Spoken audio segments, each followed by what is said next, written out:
सभी विद्यार्थियों को नमस्कार। स्वागत है आप सबका आपके अपने परिवार हिस्ट्री तार्किक में। आज की परिचर्चा हम जो करने चल रहे हैं उत्तर प्रदेश लोक सेवा आयोग द्वारा या जो है अन्य प्रदेशों के लोक सेवा आयोग द्वारा केंद्र सरकार की कुछ संस्थाएं हैं जहाँ पर कृषि विभाग की परीक्षाओं का आयोजन किया जाता है।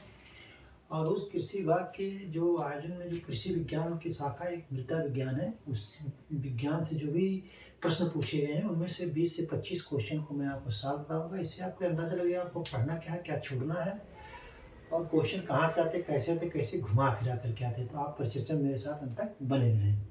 मेरा प्रश्न नंबर 1 कह रहा है कि जो है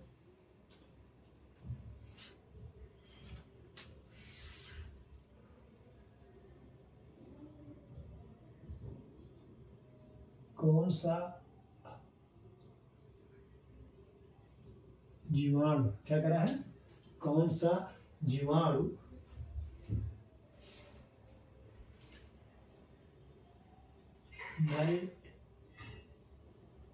नाइट्राइट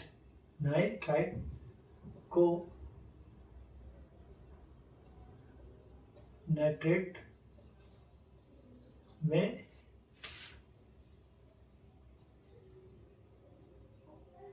परिवर्तित करता है। कह रहे कौन सा जीवाणु नाइट्राइट को नाइट्रेट में परिवर्तित करता है। ठीक है, कह रहा है ऑप्शन ए। क्या कह रहा है,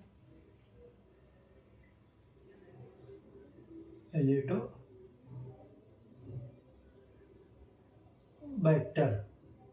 बी क्या कह रहा है, बी कह रहा है नाइट्रोबैक्टर। क्या कह रहा है, नाइट्रोबैक्टर।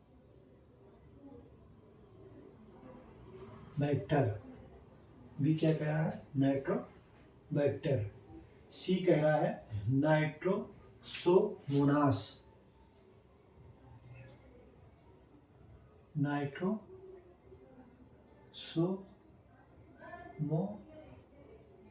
क्या कह रहा है, नाइट्रोसोमोनास। और डी क्या कह रहा है, डी कह रहा है कोलेस्ट्रीडम। क्या कह रहा है, कोलेस्ट्रीडम। ठीक है, तो कौन सा जीवाणु नाइट्राइट को नाइट्रेट में परिवर्तित करता है, तो करता है नाइट्रोबैक्टर करता है। कौन करता है, नाइट्रोबैक्टर। आप इसको नोट कर लीजिए कि नाइट्राइट को, ऑक्सीडाइज नाइट्राइट को नाइट्रेट में नाइट्रोबैक्टर बदलता है, परिवर्तित करता है। और ये नाइट्रोसोमोनास क्या करता है, ये अमोनिया को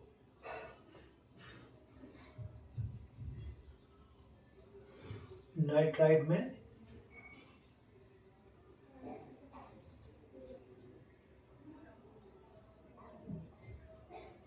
परिवर्तित करता है। क्या कहता है, अमोनिया को नाइट्राइट में कौन परिवर्तित करता है, नाइट्रोसोमोनास। ठीक है, नाइट्राइट को नाइट्रेट, जैसे पहली क्रिया क्या होगी, नाइट्राइट अमोनिया को नाइट्राइट में परिवर्तित करता है, नाइट्रोसोमोनास करता है। और उसके बाद नाइट्राइट को जो है नाइट्रेट में नाइट्रोबैक्टर करता है। कौन करता है, नाइट्रोबैक्टर करता है। ठीक है, आप इसको नोट कर लीजिए।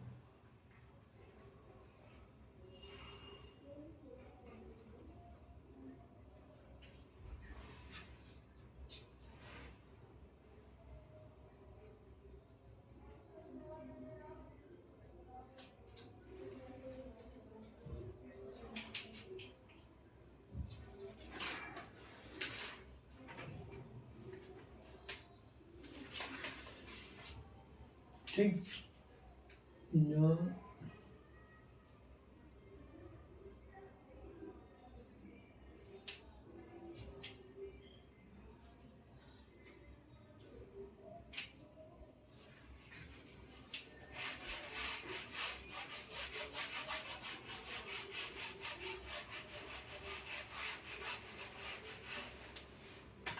अगला क्वेश्चन कह रहा है कह रहा है सब्जी उगाने के इनमें से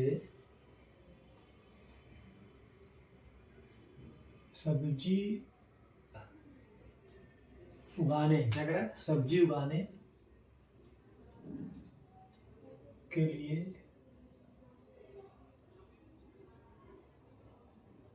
उगाने के लिए इनमें से कौन सी मृदा, इनमें से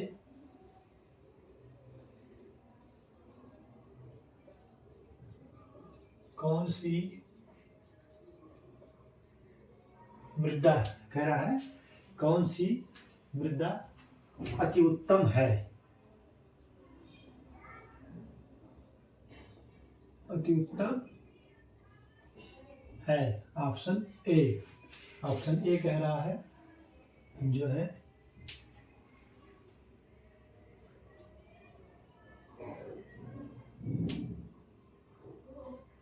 चिकनी मिट्टी। कौन सी?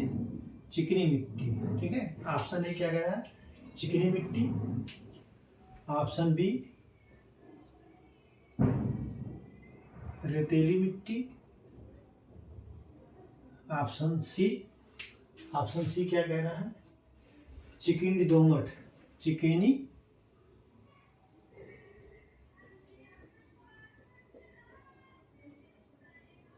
दोमट। और डी कह रहा है रेतीली दुमटी। ठीक है, तो सब्जी उगाने के लिए कौन सी मृदा सही होती है, तो वो जो है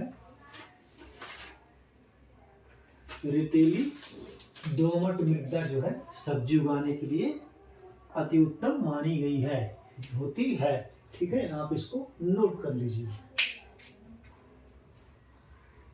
ठीक,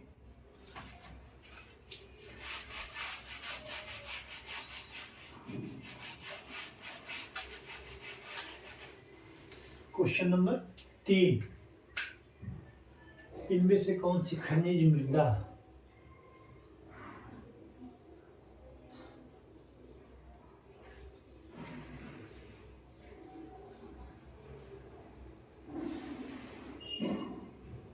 इनमें से कौन सी खनिज में से कौन सा, इनमें से कौन सा खनिज मृदा में कम से कम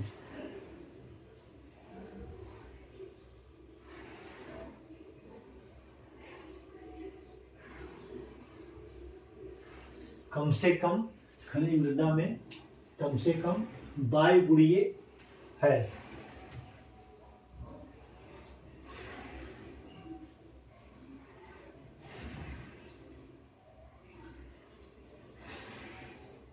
ऑप्शन ए क्या कह रहा है, कैल्साइट। क्या कह रहा है, calcite. Option A calcite. B कह रहा है ओलिवाइन। बी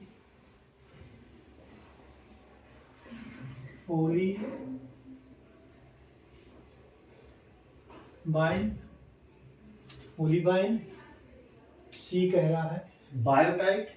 क्या कह रहा है, बायोटाइट।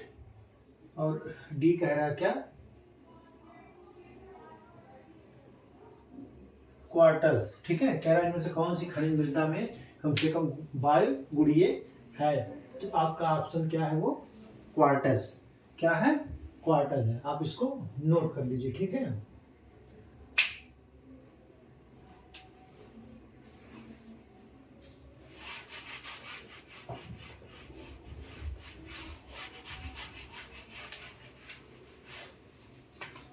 क्वार्टज इसमें ऑप्शन है, लेकिन मैं और भी मृदाओं का नाम आपको लिखा दे रहा हूं।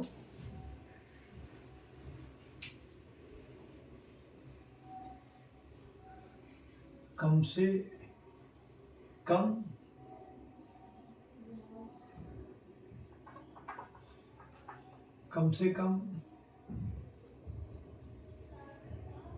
वायुगुणीय, कम से कम जो है वायुगुणीय गुड़िए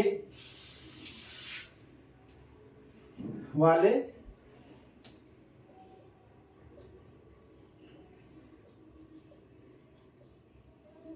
खनिज का नाम। कम से कम वाय गुड़ी वाले खनिज का नाम क्या क्या है? क्वार्टज तो आपको पहले मैं बता चुका हूं, हो गया है। Option number 1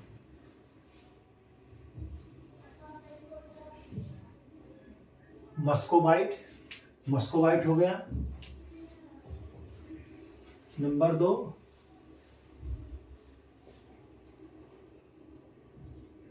फेलस्पार। नंबर 3 जो है माइका। तो क्वार्टर्स के अलावा वायु गुण वाले जो खनिज है वो है मस्कोबाइट, फेलस्पार और माइका। क्या है? फेलस्पार और माइका। आप इसको नोट कर लीजिए, ठीक है।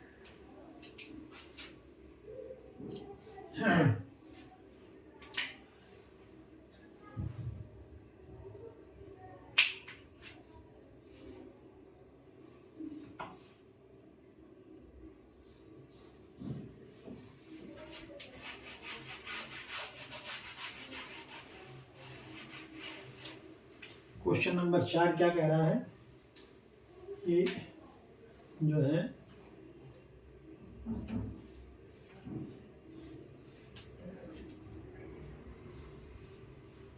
सही सुमेलित है, ठीक है। क्या कह रहा है? सही सुमेलित है, ठीक है।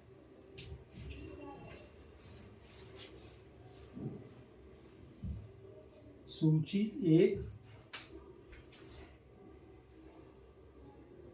सूची 2। क्या कह रहा है? सूची 1, सूची 2, ठीक है। सूची 1 और सूची 2 कह रहा है ए सल्फेट रिडक्शन। क्या कह रहा है? Sulphate reduction. फिर बी कह रहा है सल्फेट ऑक्सीडेशन,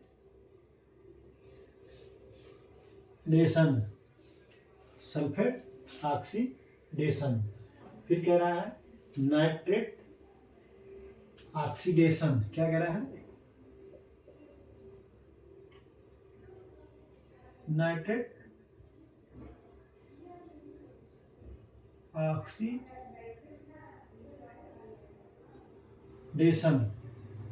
फिर डी क्या कह रहा है?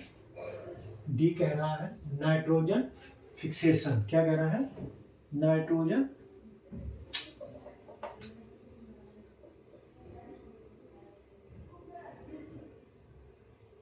नाइट्रोजन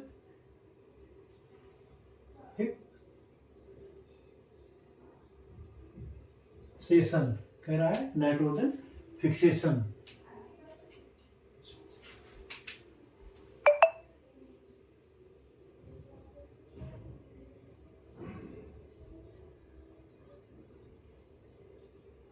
थियोबैसिलस। क्या कह रहा है? थियोबैसिलस। दूसरा है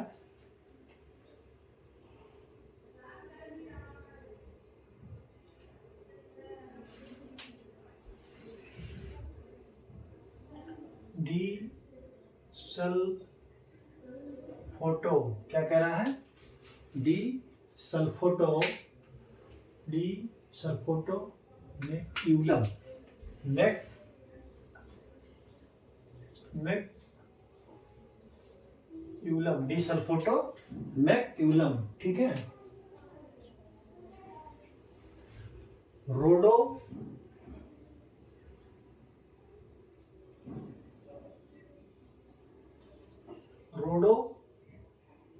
स्पाइरिलम। क्या कह रहा है? रोडो स्पाइरिलम और कह रहा है नाइट्रो वेक्टर, ठीक है। तो ये सिमुलेट करना है कि कौन सा जीवाणु किसमें भाग लेता है, ठीक है। तो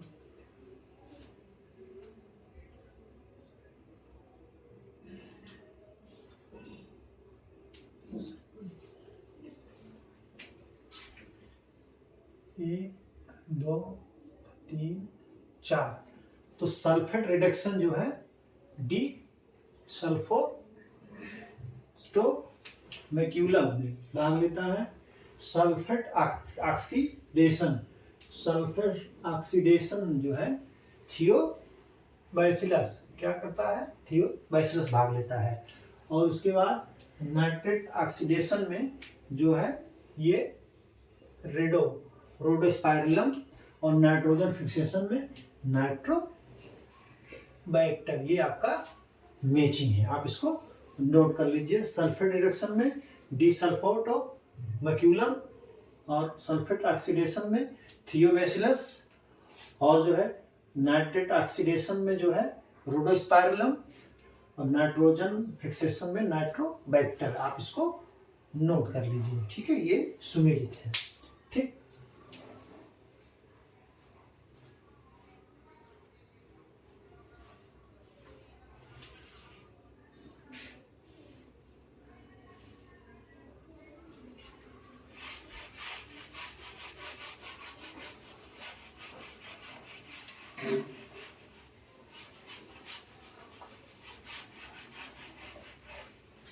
क्वेश्चन नंबर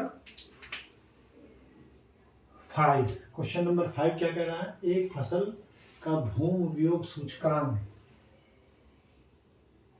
एक फसल कह रहा है, एक फसल का भूमि उपयोग सूचकांक, एक फसल का भूमि उपयोग सूचकांक कितना, एक फसल का भूमि उपयोग सूचकांक यदि 0.50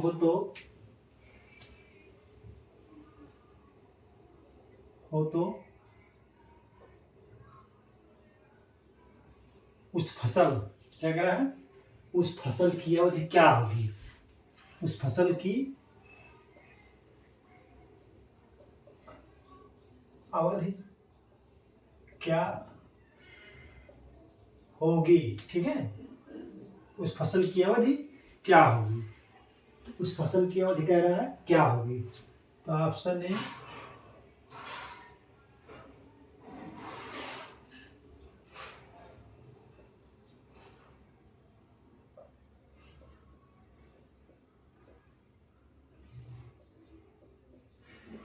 एक 183 दिन, 200 दिन, 172 दिन, 183 दिन, और डी कह रहा है 135 दिन। कितना, 135 दिन। तो आपका आंसर जो सही होगा वो 183 दिन होगा, ठीक है।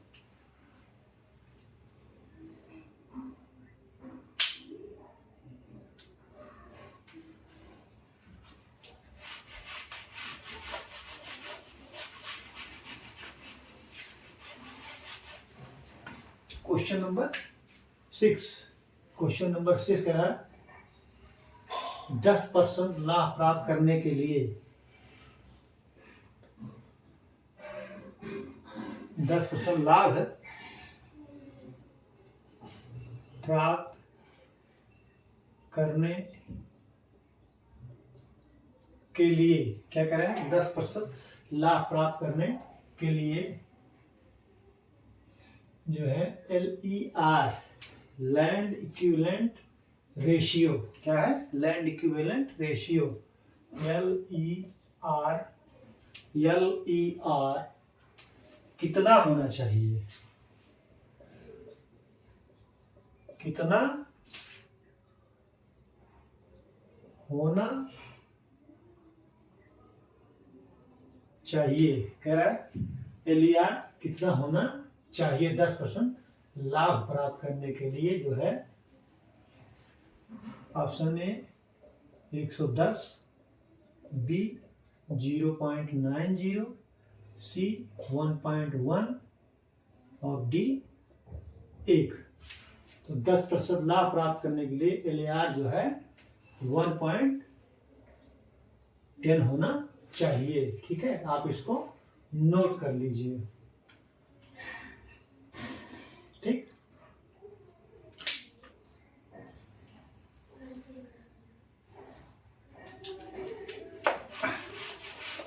अगला क्वेश्चन आप वैसे लिख लीजिए, हम आपको बता दे रहे हैं, उसको सॉल्व नहीं कराएंगे।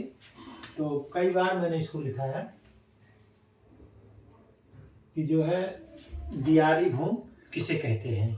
तो दियारी भूमि जो होती है या मृदा जो होती है वो नदी के एक तरफ की होती है मृदा, जिसपे हर साल बाढ़ आती है। आप इसको नोट कर लीजिए। ठीक है, 7। ठीक, क्वेश्चन नंबर 7। अगला कह रहा है कि टेक्सचर विषयक कक्षाओं की संख्या कितनी है।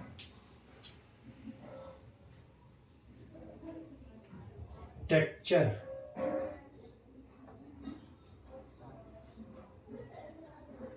विषयक क्या कह रहा है? टेक्सचरल भी बोलते हैं उसको। टेक्सचर विषय कक्षाओं की संख्या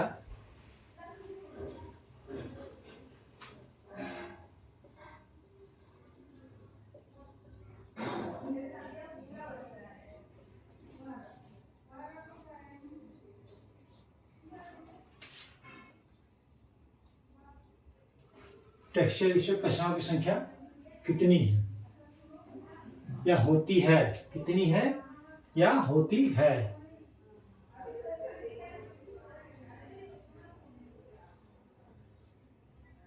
होती है। ऑप्शन है 10, बी 9, सी 12, डी 14। तो कितनी होती है? तो ये होती है 12 होती है। कितनी? 12। आप इसको नोट कर लीजिए। ठीक है,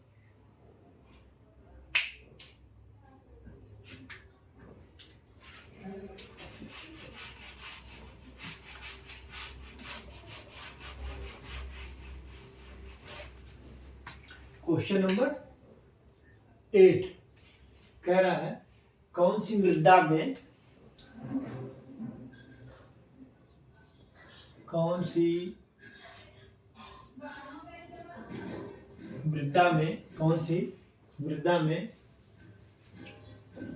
अत्यधिक जलधारण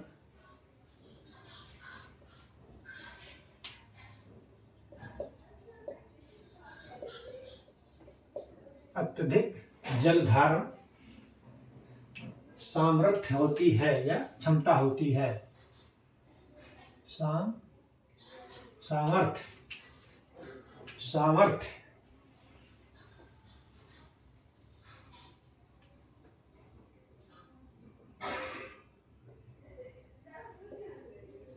ठीक है। ठीक है,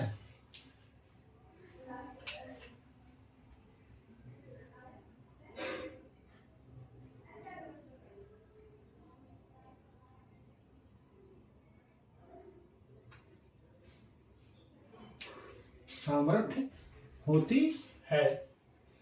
तो ये जो है कह रहा है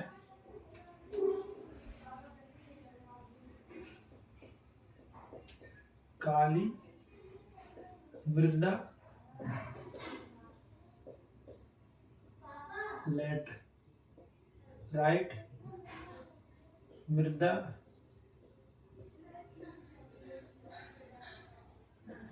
लाल मृदा और कछारी।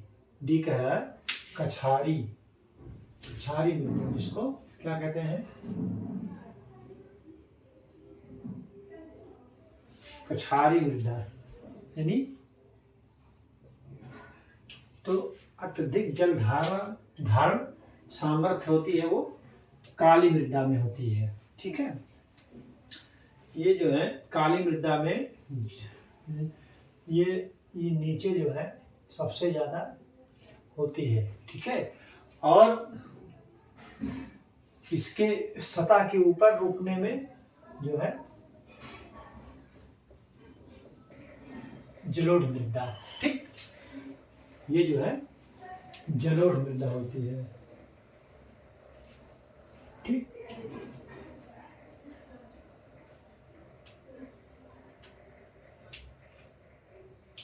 ये इसी को ही क्ले मृदा कहते हैं, ठीक है। आप इसको नोट कर लीजिए, ठीक।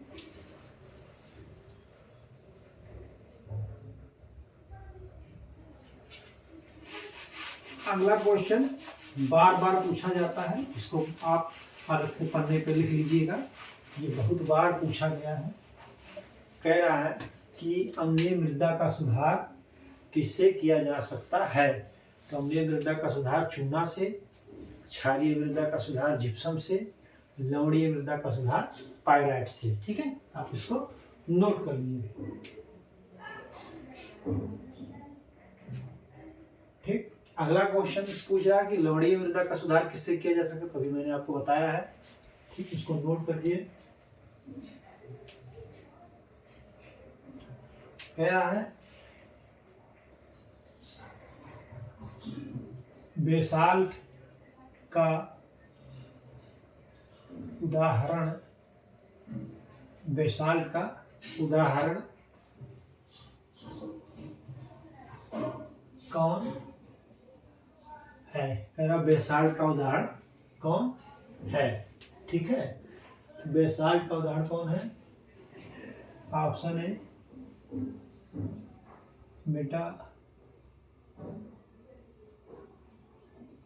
मेटामॉर्फिक चट्टान, बी मेटामॉर्फिक चट्टान, बी आग्नेय चट्टान,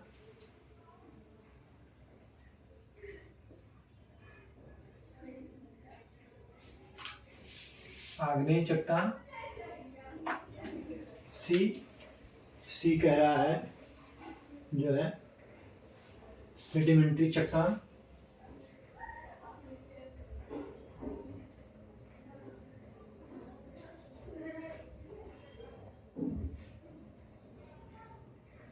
सेडिमेंट्री चट्टान, और डी कह रहा है इनमें से कोई नहीं।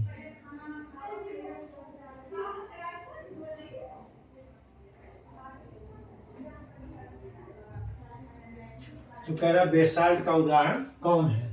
तो बेसाल्ट का उदाहरण कौन है, आग्नेय चट्टान। कौन है, आग्नेय चट्टान। आप इसको नोट कर लीजिए, ठीक है।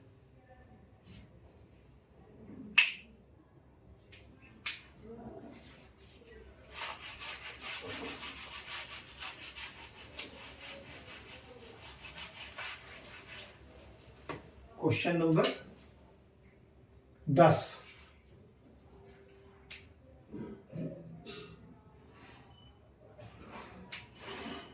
मृदा की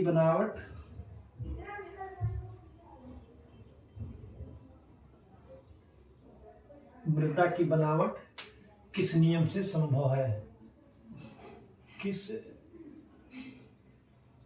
नियम से, कह रहा मृदा की बनावट किस नियम से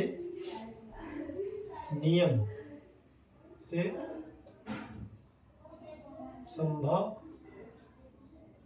है, ठीक है। किस नियम से संभव है। ऑप्शन ए लैम्बर्ट्स नियम, ऑप्शन ए लैम्बर्ट्स नियम, ऑप्शन बी स्टोक्स नियम। क्या कह रहा है, स्टोक्स नियम। ऑप्शन सी कह रहा है बेयर्स नियम। क्या, बेयर्स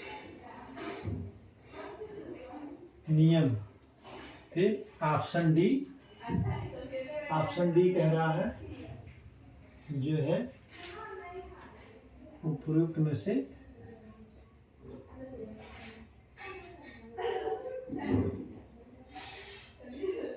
कोई नहीं, कह रहा है उपयुक्त में से कोई नहीं।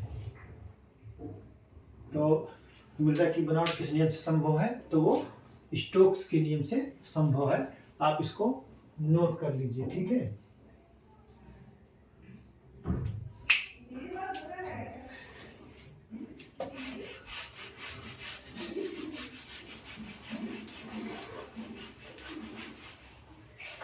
क्वेश्चन नंबर 11 क्या कह रहा है?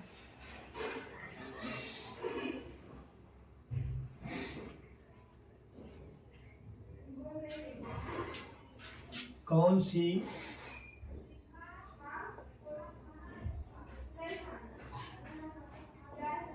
सी मृदा शुष्क भूमि की कृषि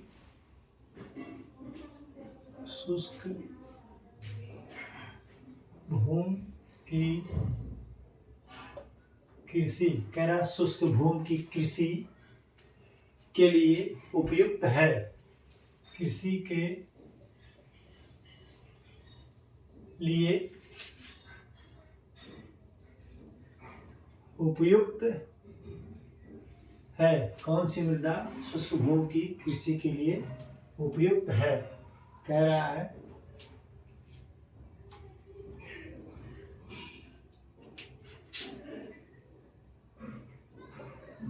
काली मृदा, बी लाल मृदा, सी कह रहा है लेटराइट मृदा, डी कह रहा है जलोढ़ मृदा। तो कौन सी मृदा जो है शुष्क भूमि की कृषि के लिए उपयुक्त है? तो वो है लाल मृदा। कौन सी? लाल मृदा। आप इसको नोट कर लीजिए, ठीक है। लाल मृदा का जो निर्माण होता है कम वर्षा वाले क्षेत्र में होता है। कहाँ होता है? कम वर्षा वाले क्षेत्र में लाल मृदा का निर्माण होता है। किसका होता है? कम वर्षा वाले क्षेत्र में लाल मृदा का निर्माण होता है और इसका रंग लाल आयरन के ऑक्साइड के कारण होता है, ठीक है। आप इसको जान लीजिए। आयरन के ऑक्साइड का पूछता है अक्सर क्वेश्चन, ठीक है। 11 के बाद 12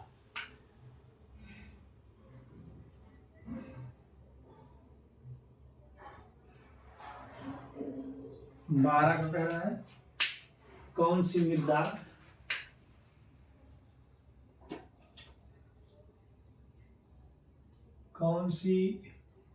मृदा वर्षापान वर्षापान कृषि के लिए उपयुक्त है?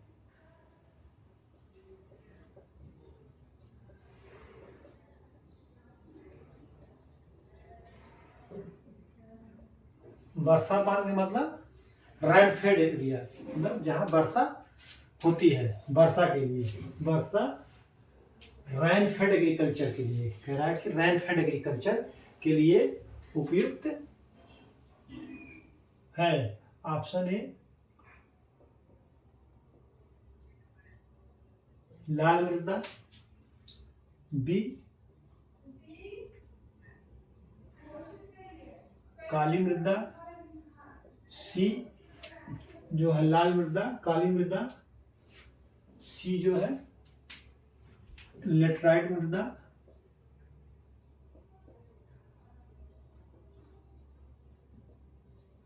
डी कह रहा है उपयुक्त सभी।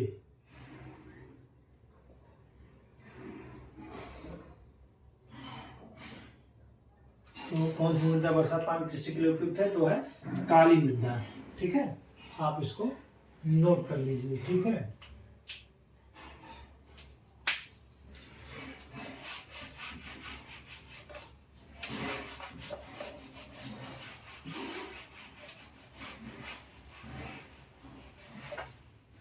क्वेश्चन नंबर 13 क्या कह रहा है? 13 अत्यधिक ऋतु प्रभावित मृदाएं हैं। अत्यधिक ऋतु, अत्यधिक ऋतु क्या कह रहा है, अत्यधिक ऋतु प्रभावित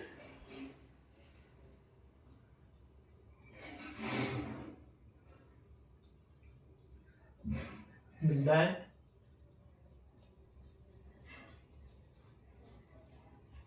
कौन है, कह रहा है अत्यधिक ऋतु प्रभावित मृदाएं कौन है। ठीक है, ऑप्शन ए कह रहा है मोलिसॉल,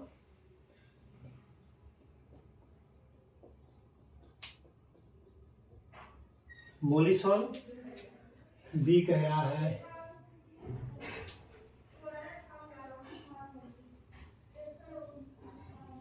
ऑक्सी सॉल, सी कह रहा है हिस्टो सॉल और डी कह रहा है जो है एंटीसॉल्स। क्या कह रहा है, डी एंटी सॉल्स। ठीक है, तो अत्यधिक ऋतु प्रभावित मृदाएं कौन है, तो वो अत्यधिक ऋतु प्रभावित मृदाएं जो है वो है ऑक्सी सॉल्स। कौन है, ऑक्सी सॉल्स। ठीक है,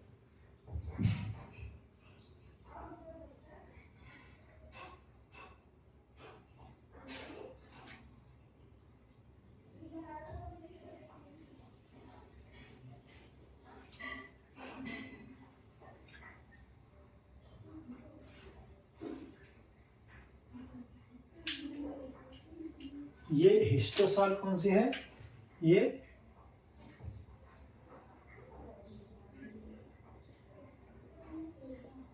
ऑर्गेनिक सॉइल।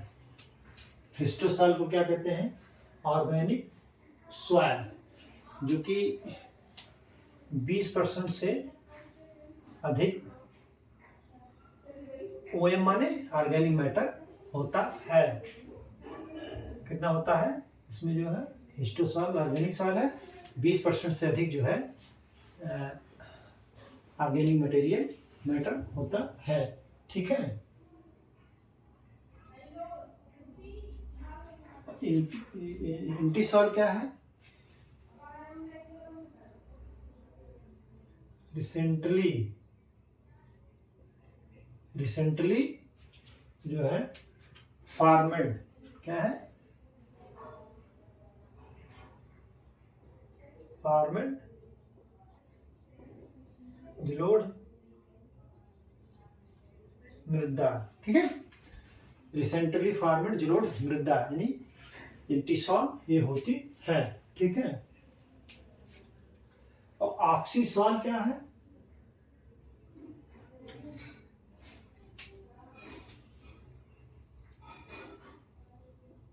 हाईली वेदर्ड मृदा, यानी हाईली वेदर्ड मृदा का मतलब होता है कि इसमें जो क्षरण जो होता है बहुत ज्यादा होता है, इसका ऑक्सीसॉल का बहुत ही ज्यादा मृदा क्षरण होता है। आप इसको नोट कर लीजिए। ठीक है, एक होती है वर्टीसॉल, क्या होती है, वर्टीसॉल्स। तो इसका वर्टीसॉल्स का क्या होता है, वर्टीसॉल्स जो होती है ब्लैक सोइलिंग सॉइल। क्या है, ब्लैक सोइलिंग मृदा, ब्लैक सोइलिंग मृदा कौन है, वर्टीसॉल्स। ठीक है, आप इसको नोट कर लीजिए। ठीक,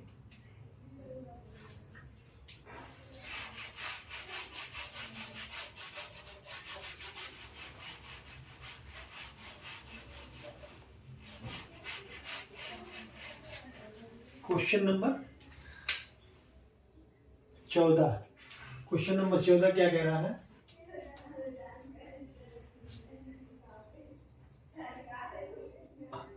अत्यधिक, क्या कह रहा है, अत्यधिक अंतःस्पंदन,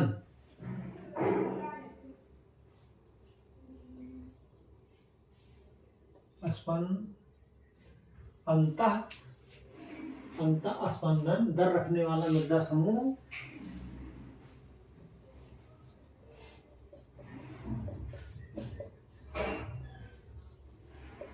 मृदा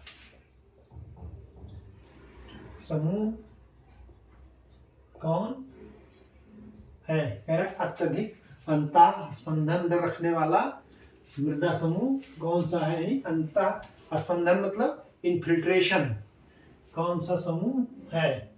ठीक है, क्या कह रहा है?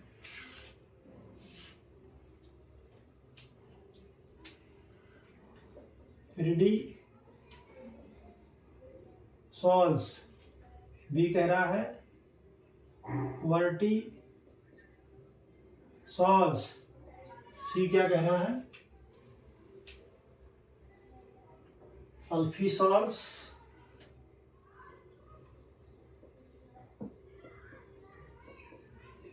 सॉल्स अल्फीसॉल्स, डी कह रहा है ऑक्सी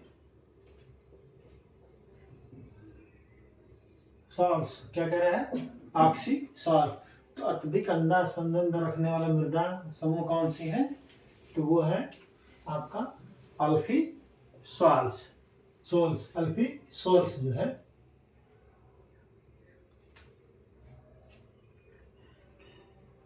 और सर्वाधिक टूटने वाला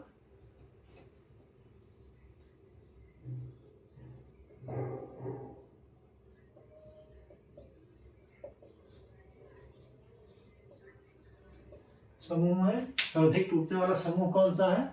तो वो है हिस्टोसाल। कौन है? हिस्टोसाल्स। ठीक है, अगर अत्यधिक अंधा स्पंदन इनफिल्ट्रेशन दर रखने वाला मृदा समूह कौन सा है? तो वो है अल्फी सॉल्स। कौन सा है? अल्फी सॉल्स। और सर्वाधिक टूटने वाला समूह कौन है? हिस्टोसॉल्स। आप इसको नोट कर लीजिए। ठीक है,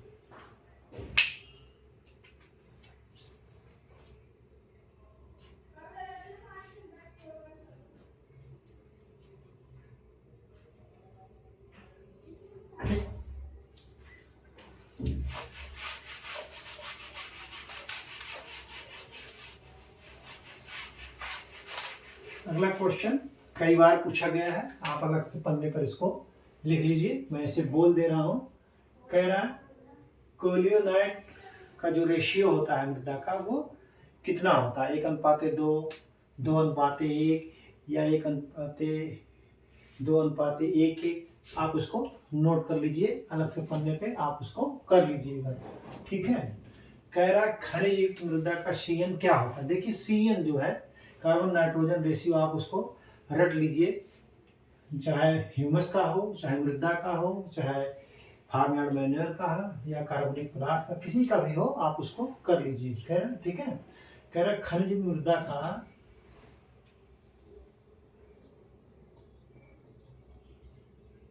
खनिज युक्त मृदा का, कह रहा है खनिज युक्त मृदा का CN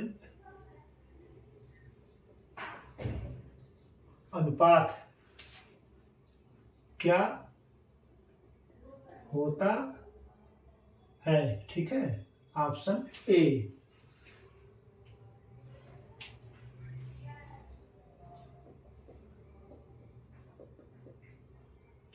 20:1, 15:1, 10:1,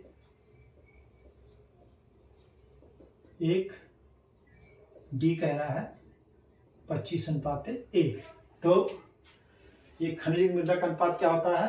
25:1 होता है। और ये मृदा सामान्य मृदा का 10:1 होगा और खनिज मृदा का 25:1 होता है। आप इसको नोट कर लीजिए। ठीक है,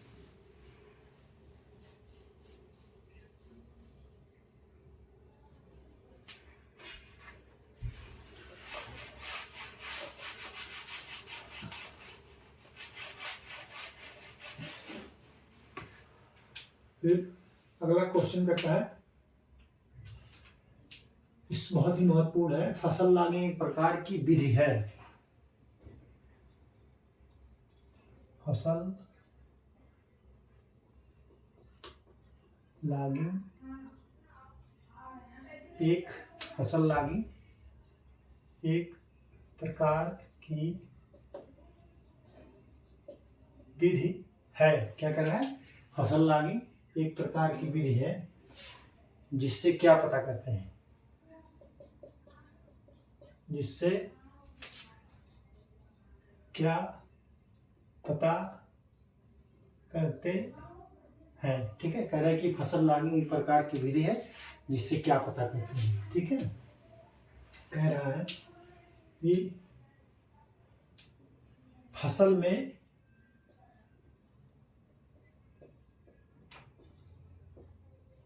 में नुकसान का आकलन, क्या कह रहा है? फसल में नुकसान का आकलन करते हैं। ठीक है, ऑप्शन ए हो गया। ऑप्शन बी क्या कह रहा है? उच्च पैदावार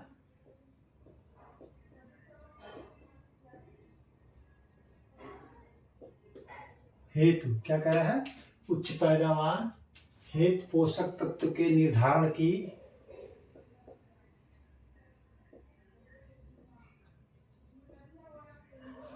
पोषक तत्व के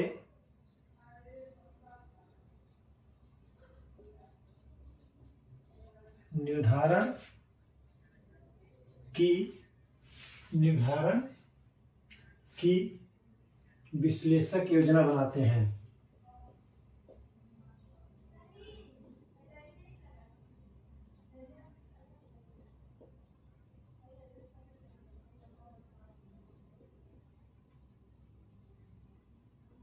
ठीक है, ऑप्शन सी क्या कहेगा?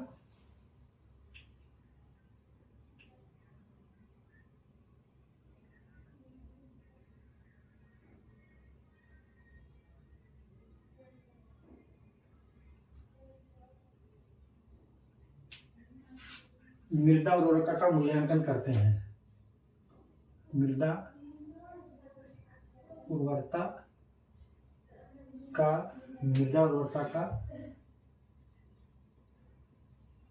मूल्यांकन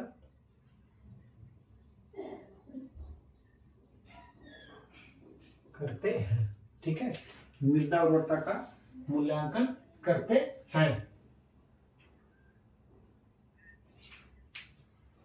ऑप्शन डी उर्वरकों की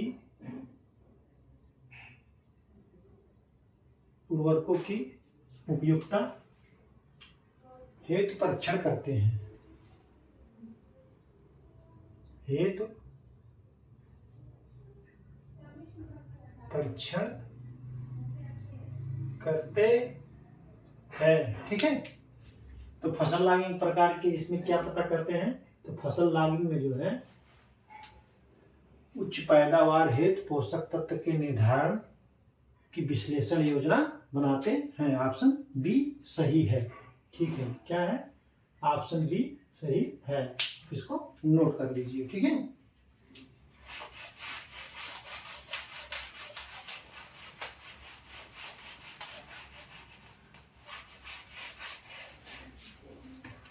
क्वेश्चन नंबर 17 क्या कह रहा है? प्रत्येक फसल की बढ़वार एवं विकास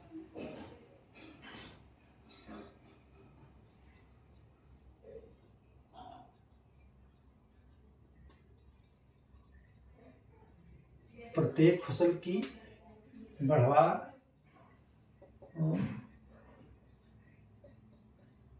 विकास प्रत्येक फसल की बढ़वार एवं विकास हेतु न्यूनतम इष्ट विकास हेतु न्यूनतम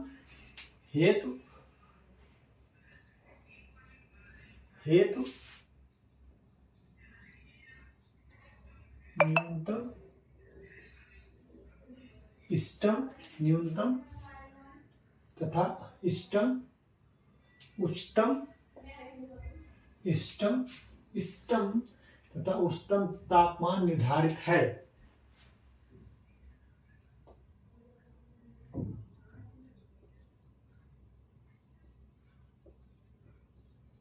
तापमान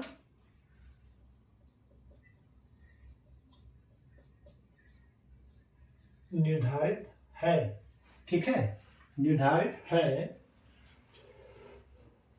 जिसको क्या कहते हैं, इसको क्या कहते हैं, ठीक है, इसको क्या कहते हैं। ऑप्शन ए महत्वपूर्ण तापमान, बी महत्वपूर्ण तापमान, बी तापमान प्रवणता,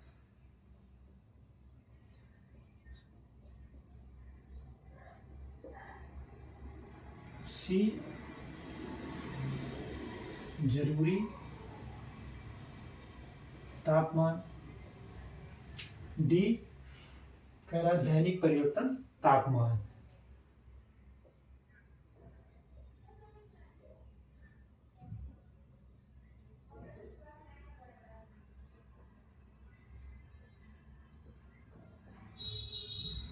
ठीक है, प्रत्येक फसल की बढ़वार एवं विकास हेतु न्यूनतम इष्टतम तथा उच्चतम तापमान निर्धारित है, जिसको क्या कहते हैं, जिसको कहते हैं महत्वपूर्ण तापमान। ऑप्शन ए आपका सही है। जिसको क्या कहते हैं इंग्लिश में कार्डिनल टेम्परेचर, क्या कार्डिनल तापमान या टेम्परेचर, ठीक है, आप इसको नोट कर लीजिए। ठीक,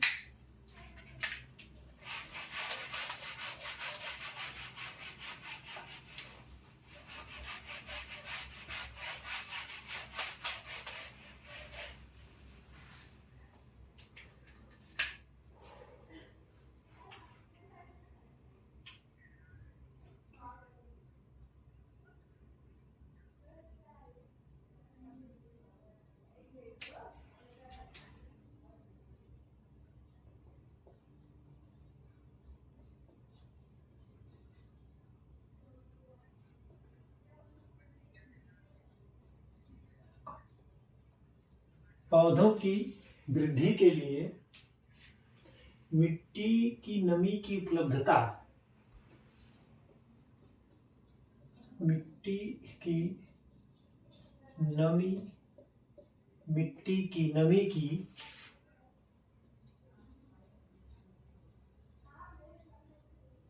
उपलब्धता, उपलब्धता की ऊपरी सीमा क्या होती है।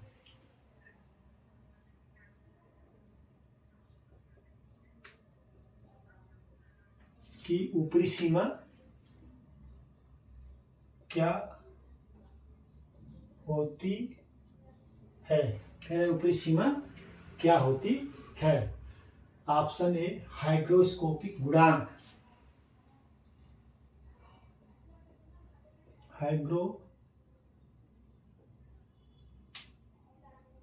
Hygroscopic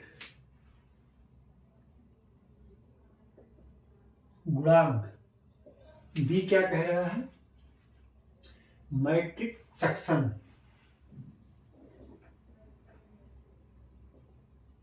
matric suction, matric suction, C कह रहा है फील्ड क्षमता, क्या कह रहा है फील्ड क्षमता, और डी क्या कह रहा है PWP, क्या कह रहा है PWP। तो पौधों की वृद्धि के लिए मिट्टी की नमी उपलब्धता की ऊपरी सीमा को क्या कहते हैं, कहते हैं फील्ड क्षमता, क्या कहते हैं फील्ड क्षमता। अब इसको नोट कर लीजिए, ठीक है।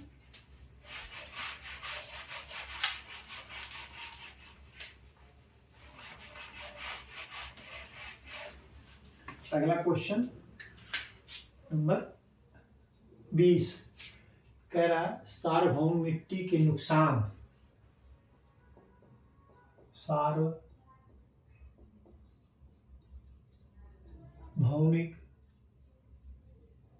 मिट्टी के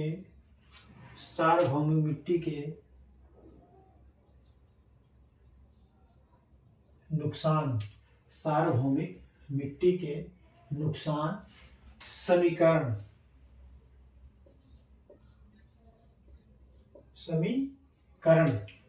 जो है ए बराबर ये इक्वल टू RKLFP में के का क्या अर्थ होता है, में के का क्या अर्थ होता है। ऑप्शन ए मिट्टी की क्षमता, बी कह रहा है मिट्टी की खुरदरापन,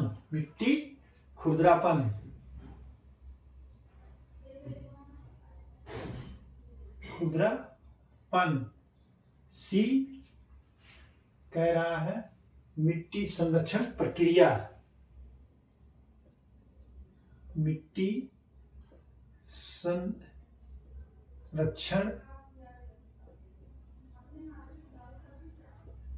प्रक्रिया, ठीक है। और डी क्या कह रहा है, इनमें से कोई नहीं, इनमें से कोई नहीं। तो सार्वभौमिक मिट्टी के नुकसान समीकरण में जो है के का जो है क्या अर्थ होता है, तो के का जो अर्थ होता है वो मिट्टी की क्षमता। ऑप्शन ए नोट कर लीजिए, समीकरण में के का जो अर्थ होता है मिट्टी की क्षमता होती है, ठीक है। तो आज हमने आपको इस तरीके से जो है 20 क्वेश्चन तो पुटअप कराया है, मतलब लिखा दिया है, लेकिन हमने 25 क्वेश्चन आपको बताया है। तो कुछ क्वेश्चन रिपीटेड थे जिसको मैंने लिखाया नहीं है, तो कम से कम 25 क्वेश्चन मैंने आपको जो है सॉल्व कराया है। तो आप इसको पढ़ लीजिए, नोट कर लीजिए, अच्छी तरीके से तैयार कर लीजिए। बहुत ही महत्वपूर्ण चैप्टर है सॉइल साइंस का। तो आज की परिचर्चा यहीं पर समाप्त की जाती है। परिचर्चा में बने रहने के लिए बहुत बहुत धन्यवाद। Thank you so much.